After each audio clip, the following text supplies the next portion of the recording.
Victorian Bayswater. Chapter 7. Thompson, McKay and Co. Cartage Company. In 1906, at the age of 17, my father left the Boys' Brigade as a sergeant and enrolled in the 4th Middlesex Rifle Volunteer Corps at the drill hall in Adam and Eve Mews, Iverna Gardens, just off the High Street, Kensington. Previously the corps was known as the West London Rifles, but altered in 1905 to the Kensington Rifles, when the borough adopted the regiment. 3 years later, when the territorial force was raised, there was an amalgamation of 2 corps to form the 13th Battalion. It was this force that became known as the Kensingtons, having their colours presented by King Edward VII at Windsor on the 19th of June 1909, which my father attended. 4 years after the colours consecrated, Princess Louise gave her name to the regiment, now becoming the 13th Princess Louise Kensington Battalion, the London Regiment. When my father joined in 1906, his knowledge of drill, gained in the Boys' Brigade, stood him in good stead, for he quickly became a lance corporal in charge of a squad of men. This was the start to a permanent connection with the regiment. He stayed close to it in organisation for the rest of his life, and that promotion to lance corporal began a series of promotions over the next 8 years until the start of the First World War. By that time he was a senior sergeant in the regiment. To an extent the Kensingtons were a POW's regiment, although not strictly so. The term was not used until much later in the war, when recruiting began to be difficult. The regiment was made up of men drawn from the local area, mostly from boys' clubs, scouts, boys' brigade and church lads, as well as a sprinkling of unattached youths. They knew each other and where they lived, were friends, brothers, cousins and schoolmates. Father was 25 when war was declared, one of the oldest non-commissioned officers in the regiment. He lived for the regiment, its company and its men. He did not intend to be made an officer, and when asked opted to stay with the men he grew up with. And by the time the battalion was put on standby to take part in the British Expeditionary Force, he had been in the regiment for nearly 10 years, and he was by then the most senior non-commissioned officer in the regiment. Once again the family moved house northwards towards Maida Vale, northeastern Paddington, not far from the Regent's Canal. The house was 80 Elgin Avenue, Paddington, and before 1886 the road was called Elgin Road. The district was mainly residential, although there were a few new shops permitted near some original, which had been converted houses. One of the main contractors was William Henry Pierce, built 100 houses in the neighbourhood in the 1890s. Some of the flats built were in the direct control of the ecclesiastical commissioners, who acquired long leases from the lessees. Southern part begins at Little Venice, white stuccoed area spaciously laid out, like most of Maida Vale, in a neo-Georgian manner. Sydney was the last natural child Martha had. He was born in 1900, dying 17 years later in France, unburied on the battlefield. He was the 7th son, a brother to his 3 sisters. On Tuesday the 4th, August 1914, Britain was at war with Germany. The stated aim was to secure Belgium's neutrality, but the underlying motive was to reduce Germany's growing power. Initially it was a war of manoeuvre, to outflank and cut off, but ended in stalemate and static line.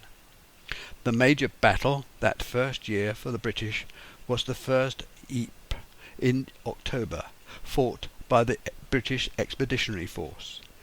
In the last days of December 1914, 22 territorial battalions marched to join that British force in France, and within 2 further months another 26 followed them. Amongst these men, my father paraded his men and marched them out of Kensington barracks, keen to get to grips with the Germans. Together, these territorial made up the new army, and by September 1915 the British Army had fought 4 more important battles: Second Ypres, Aubers Ridge, Neuve Chapelle, and Loos, and they were the prelude to the Somme front. There was not a national plan for Britain's defence. Not for 60 years had the British fought a war in Europe. It was questioned in Parliament what should be done to avert another shambles such as that experienced in South Africa. The war in France was fast becoming a similar fate. On Saturday, the 1st of July 1916, at 7:30, that fine morning, the Battle of Somme commenced. This was going to be the biggest battle so far, conceived to take the strain off the French, who were beginning to buckle at Verdun. This region of France formed part of the old province of Picardy.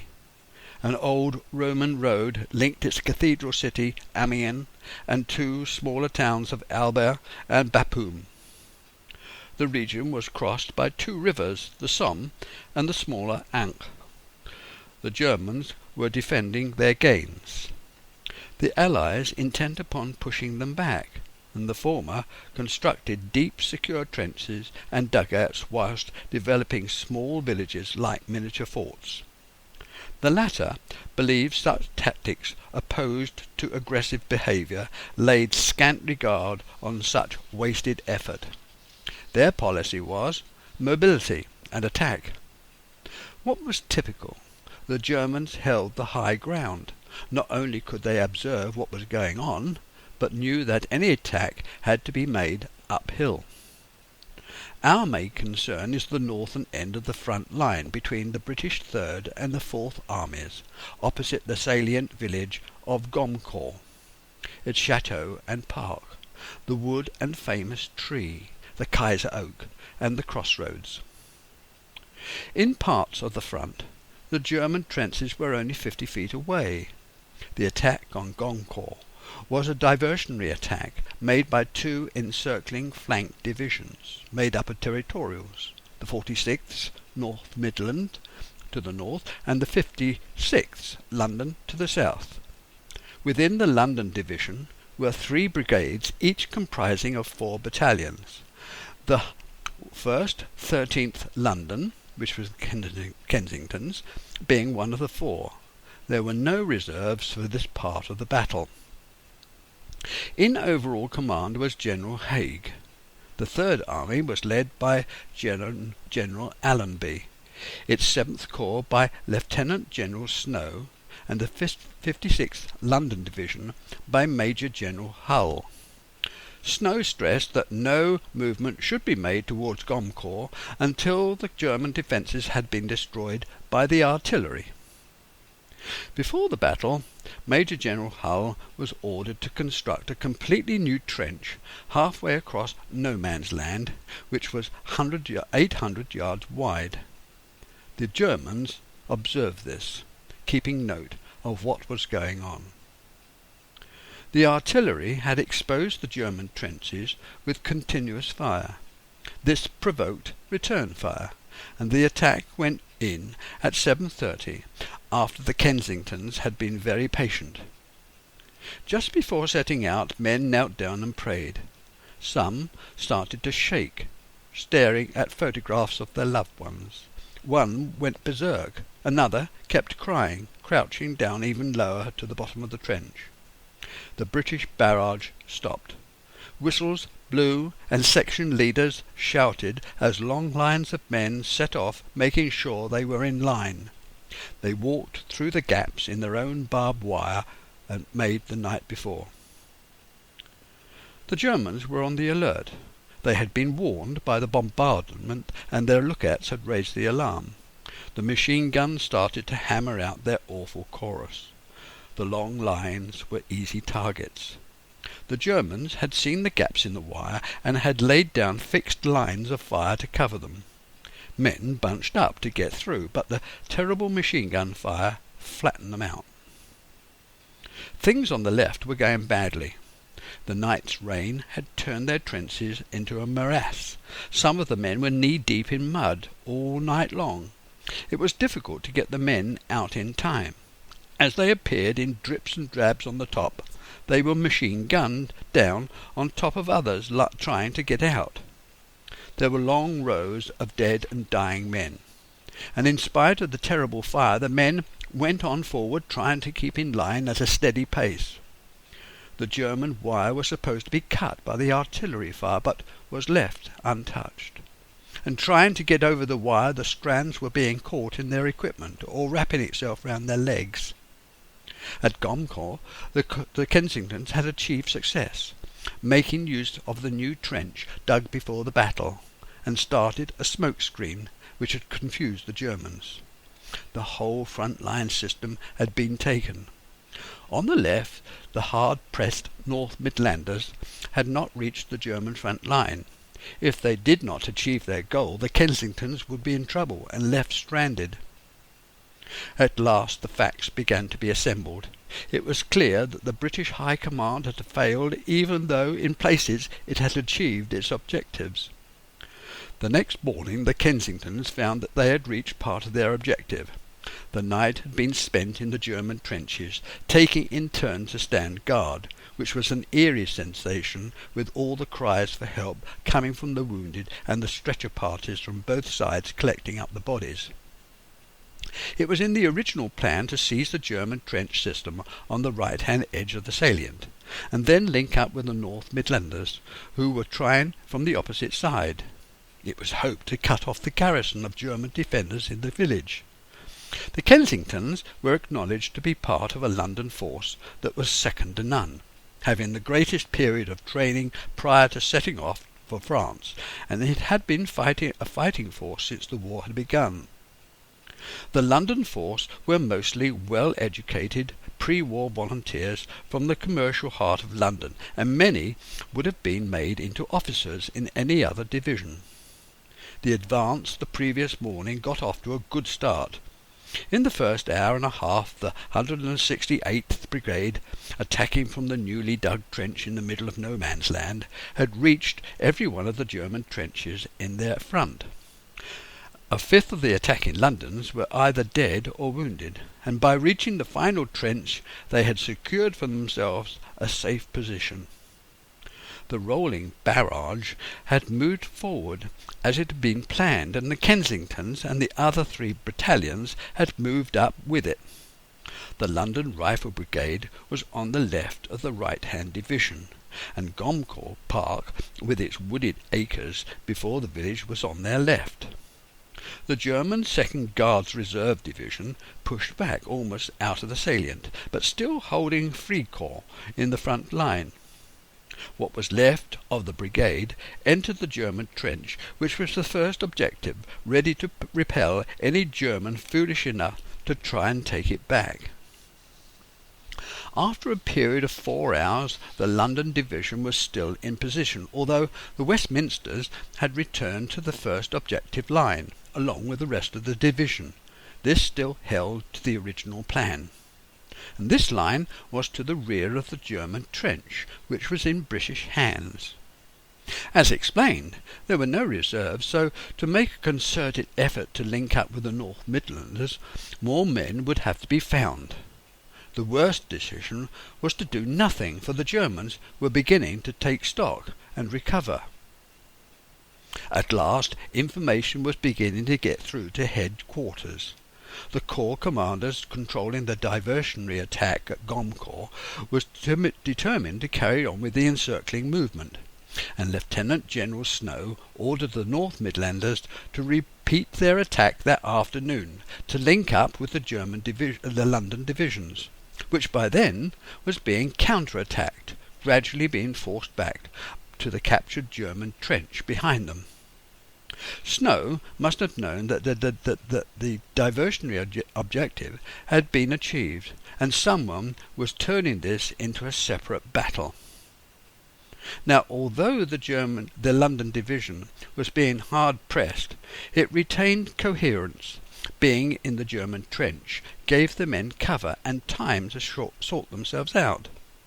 The Germans, on the other hand, over their initial shock now, were getting stronger by the minute.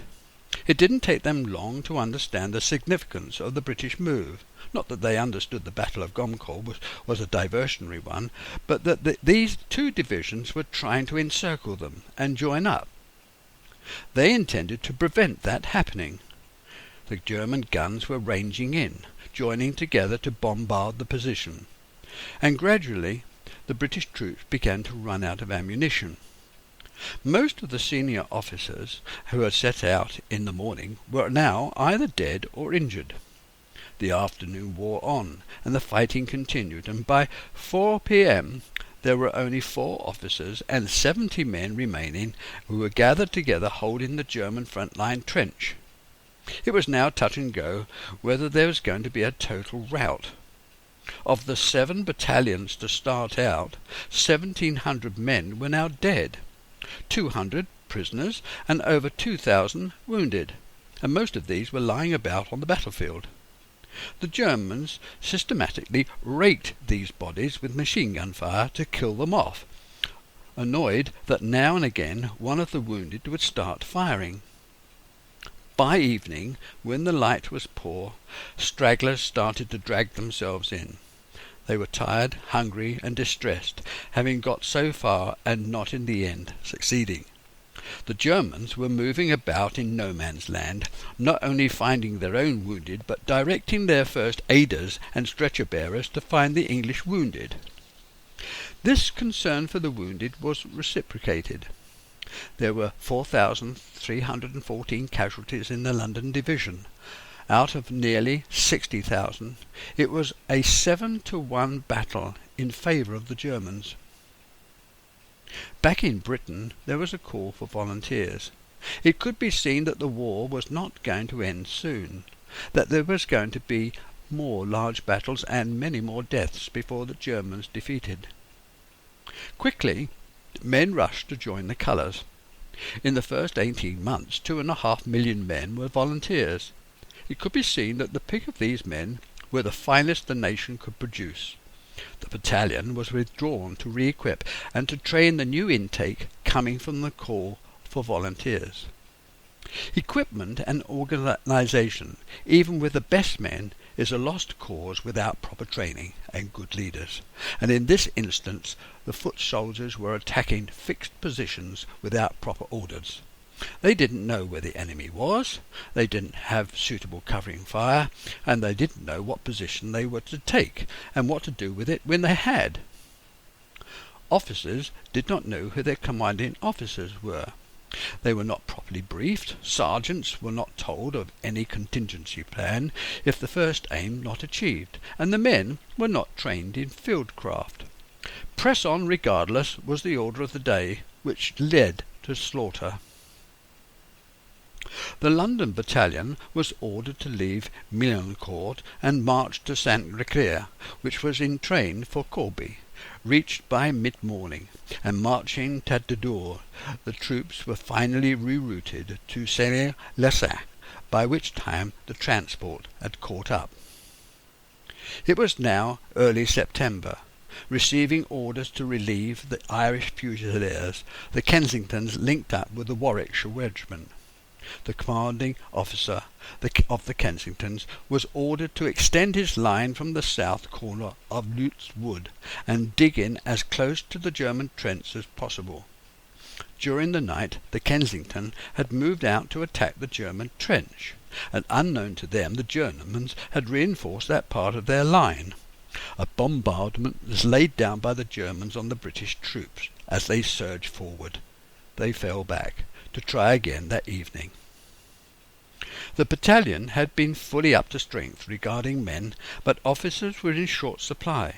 They, with the help of a flanking French battalion, were to advance upon Comble as the French as the Germans, it was believed, had left it unoccupied. The General Staff thought the Germans would be in retreat after such a bombardment, but this was not the case. In the morning the regiment advanced towards the trenches. They stumbled upon uncut barbed wire, which had been hidden by the long grass. Very heavy fire from both machine gun and rifle was directed on them. A third of the regiment fell killed or wounded. The rest fell back, taking cover where they could. They started to try digging a trench to connect the shell holes together.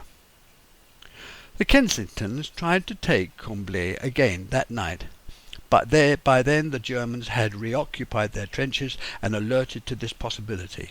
The Kensingtons were again strongly opposed, only this time they had the added trial of a German barrage to cope with.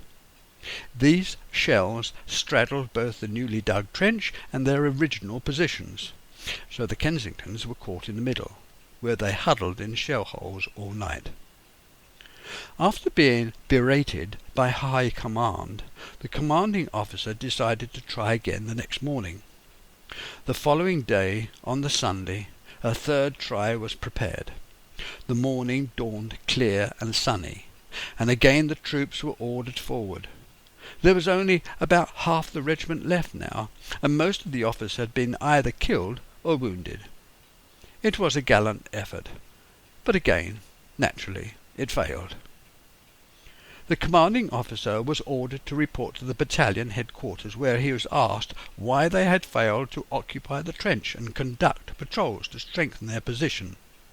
He reported that he had not been ordered to do that in the first place, and that his original orders had come from another brigade. He went on to report that his orders came via another brigade and that he didn't know who was in charge of the operation. High command ordered him to recommence the attack at once. After another tremendous bombardment, the artillery fire lifted to range onto the German second-line trench. The day's rations, eaten before the shelling had stopped, washed down with water. The feeling was that they might as well die with a full stomach rather than have to carry the extra weight. It also stopped the men from thinking about the tremendous racket made by the shelling going on overhead. Many were feeling quite petrified, or there was no one who could do anything to relieve the tension. Cigarettes were passed round and lit. It was clear that if one talked continuously, it made waiting that much easier. The conversation was about nothing in particular, just idle chatter. Overhead the Germans had raised balloons to observe the fall of their shot. The Royal Flying Corps were up, taking pot shots at the balloons to try and bring them down, and some companies had moved forward into no man's land. My father and his company climbed over the parapet and went towards the German lines. There was a great deal of other fellows lying about dead from the day before, but moving rapidly they reached the German trenches, and there wasn't anyone about. It was not realized by the Allies how complicated and well constructed the German positions were. The Germans were all below ground in deep dugouts, and were still there. Shortly afterwards, the German machine guns went into action. They had been hiding in their deep bunkers, perfectly safe, and as soon as the British shelling had stopped to allow their troops to move forward, up they popped, pulling their guns up on ropes. The trenches had been prepared to take the machine guns to give them fixed lines that covered their front. They continuously fired their guns, putting down a carpet of fire, mowing everybody down. My father found that he was the only one standing. Either everyone else was dead or wounded. He immediately jumped into a shell hole where he found a few others who had survived. There they stayed whilst the machine guns continued to blast away over the top, and eventually the fire lifted, and my father found that they were up against the German trench parapet.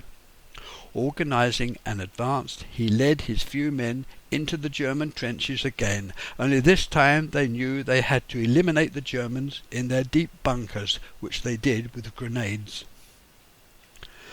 This battle continued long after it was realised that it was a hopeless task. Urged to maintain pressure on the Germans to relieve the French at Verdun, these battles continued well into November.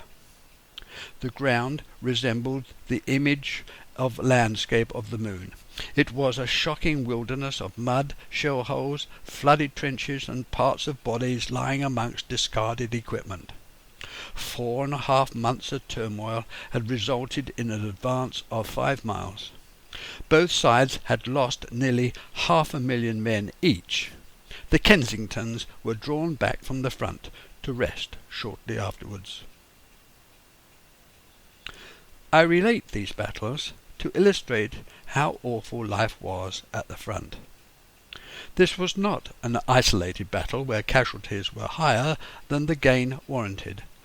Haig never visited the front nor witnessed the carnage wrought. The war had a profound effect on my father, whose life afterwards was never the same. He relived his time in France throughout the rest of his life, as I am sure many more did too, and over the next 2 years he lost his brothers and his friends that he had grown up with. My father never trusted his officers again, and certainly not those taking staff positions. He thought them inefficient and uncaring, and his experiences played an important part in shaping his military service in the next war. There were throughout the war a series of small victories and massive setbacks which cost the lives of many troops. My father quickly made up to the regiment's colour sergeant. He refused to accept or apply to be an officer. He couldn't bring himself to join the officers' mess and improve his condition whilst his friends needed his experience and guidance whilst living in squalid holes scooped out of the mud. He also fought at Mons and Ypres, being awarded the Distinguished Conduct Medal, second only to the Victoria Cross. He received it for taking over the regiment when all the officers had been killed, leading an attack on a German position, as he had to show the right spirit. He did this continually, directing the attack with a walking stick, his revolver firmly fixed in his holster. He realized that his demeanour of confidence rubbed off on his men. They had faith in his ability to see them out of the bad times. Later he receives 2 mentioned in his dispatches. He ended the war a hero, but with deep scars that never healed. In Albert's citation, it makes it clear that he considered his men first at all times and felt responsible for their well-being. It goes on to say he showed the greatest energy and efficiency. Determined and cool in action, he set an inspiring example to all his junior non-commissioned officers and men of his company. He was present at the first Battle of Ypres and Cambrai at 1970, the enemy offensive at Vimy Ridge in 1918, Arras the same year, and later at Marylebone. In 1918, there was a unity of command between the English and the French armies under the French Commander-in-Chief, Marshal Foch. The British and French had relied upon, to a major degree, a continuous sustained firepower from the artillery. This depleted the German army. In fact, it wasn't recognized until much later by the High Command what damage had been caused. Had they followed up immediately, victory would have come sooner. As it was, the eventual counterattacks made by tanks later on led to ultimate victory, breaking the morale of the German army. Ludendorff and the Kaiser both realized that the war could not go on, and the Treaty of Versailles settled the fate of Germany and directed the course of events over the next 20 years, which led to the Second World War. There is no doubt whatever that the experiences gained by my father in the First World War made an enormous impression on him. He couldn't stand poor leadership and sloppy behaviour, and these feelings were reinforced losing 4 brothers. He was an excellent leader of men and knew it. He was respected and liked by his caring behaviour and could be always relied on to do his stuff. His general demeanour raised the standards of his men, who respected his bearing, and being previously a member of the Territorial Army, slightly older than the norm, had greater military knowledge, and was called upon by the officers, who were often much younger, to advise and assist. It was in the regiment's interest to keep him looking after the men. He felt close to ultimate realities, sustained by a profound and unassailable conviction that all would be well, that he would survive come what may. It was a ghastly experience, the mud, the uniforms, the equipment, gas mask and rifle, bayonet and ammunition, all in preparation for possible extinction. There he stood so often, having to show confidence without fear, ready to lead his men on the racked battlefield. It's no wonder that these thoughts remained with him for the rest of his life. He could be forgiven for any mistakes he made. By the end of the war, Martha, my grandmother, lost 3 more sons. Thomas, the eldest, died in his first year, in 1881, and Elsie in her third, in 1894. In all, by 1920, Martha had lost 7 of her children. Now there were only 4 left. Albert, my father, was now the eldest, Lillian and Edith, the 2 girls, and William, the youngest. Edward was adopted that year because Martha so pined for another son. And since that time she always wore black in mourning, and on Sundays wore their medals in turn as a mark of remembrance. When I knew her, she was never without her Bible, which she read every day. The cry by the post was back to normal, whatever that was. At the same time there was an equal desire towards making social conditions conform to a land fit for heroes. Soon after the war my father was demobilised, and he went back to work for the Great Central Railway at Marylebone Station, where he had been away. It had been taken over T&M and Co., plus the Grand Central Railway employers, who were always going to be associated with their original parent company, and my father was always going to feel an outsider, especially when applying for upgrading. Owing to the congested state of the railways, brought on by the surge in industrial production and the movement of people, the government allowed 24 motors to the Great Central Railway Company. My father was now running the goods department, and didn't have sufficient drivers to service all the transport available. His task was to enrol temporary drivers from a pool of unemployed men and test them to see that they were experienced enough to drive heavy goods vehicles. During this period my father, an existing Freemason, was asked with others to form a Masonic lodge. It was a regimental lodge, one of many being set up after the war. This he did, and the meeting place was at the regimental headquarters in Kensington. He remained a dedicated Freemason for the rest of his life, achieving Grand Rank status. At a number of lodges he played the organ for initiation ceremonies and services, and over many years he had become a leading a member of the organisation. He was also a founder member of the old Contempible Association, an association of men who had been in the original mobilisation of the Territorial Army in 1914. His hobby, which lasted until he was married, was photography. He had his own plate glass camera and tripod and did his own developing, and during this period he still lived at home in Amberley Road, Paddington. The railways were expanding after the restrictions felt during the war. Many of the army wagons were passed to the railways to relieve the build-up of vehicles parked in dumps. My father realized the changes this would make to an organization limited to horse transport. He submitted a plan to the senior management, a scheme whereby horse teams would be retrained onto motor wagons by rota, making provision for suitable cover. The plan was accepted, and he was placed in charge of running the training. Gradually, by the introduction of motors, sharing rounds and districts, whole areas could be integrated, eventually leading to an enormous transport system. He personally drove a wagon to check each delivery round, ensuring that the times estimated for each delivery were possible. His methods were adopted, becoming so successful that he was asked to introduce a similar scheme for both King's Cross and the Bishopsgate depots.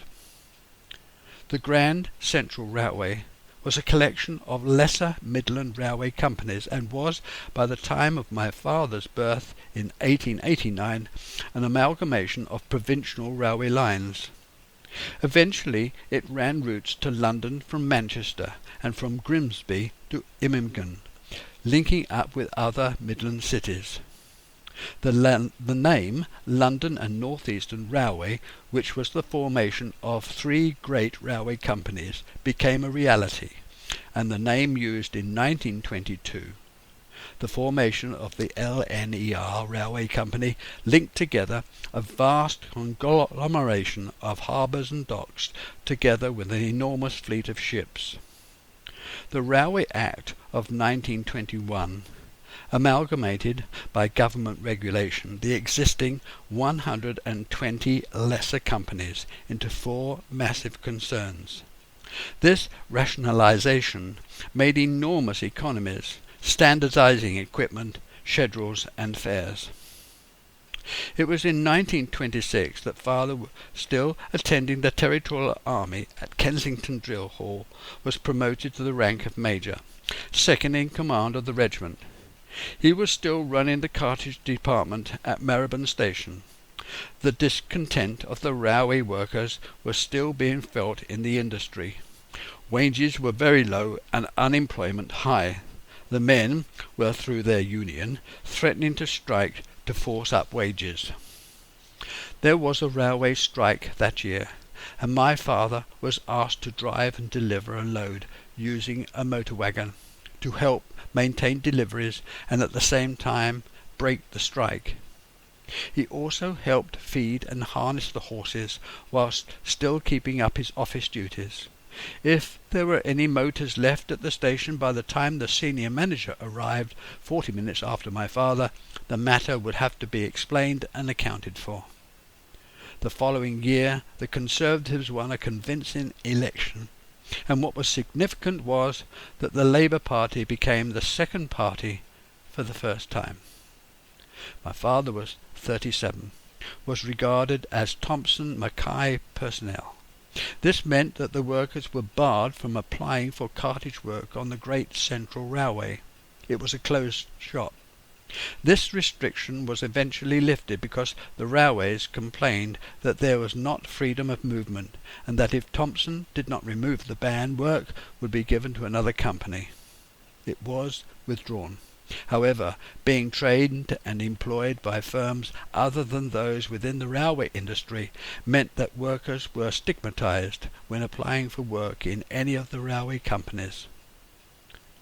So serious was the general strike 2 years before on the well-being of the company that it was agreed in 1928 for all the staff to accept a 2.5% reduction in fees, salaries and wages. The previous trade boom ended, a depression saw markets shrinking. Industry was declining and unemployment figures rising.